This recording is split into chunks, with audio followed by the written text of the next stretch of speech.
Hello guys, good morning. Bagong umaga na naman. Panibagong hamon sa buhay. Nandito tayo ngayon sa malaking barko. Ayan o.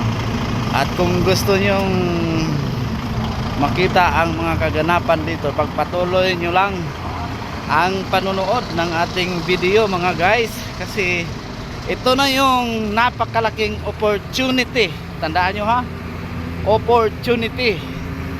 Yan yung mangyayari pagka nandito kayo. Ayan, pakita ko sa inyo para maniwala kayong ito yung pinakamalaking opportunity natin. Yan, isang barko ng Morita. Yan, oh. Ayan guys, oh yan oh. Oh, di ba? Opportunity. Yan, naka-ready na tayo, nakababa na yung mga natin hose. Tsaka yung dalawang ko na yan, truck natin ready na tayo for this unloading mga guys. Yung hose natin mahaba nandyan na. Yung barko na lang ang iniintay natin dahil kailangan pa yata ng clearance galing sa nila. So ito na muna guys. Ayan, yan yung barko na didiskargahan natin, malaki at mahaba. Pero yan yung napakalaking opportunity.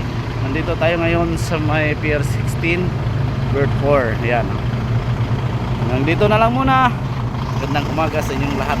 Maraming salamat sa inyong panonood.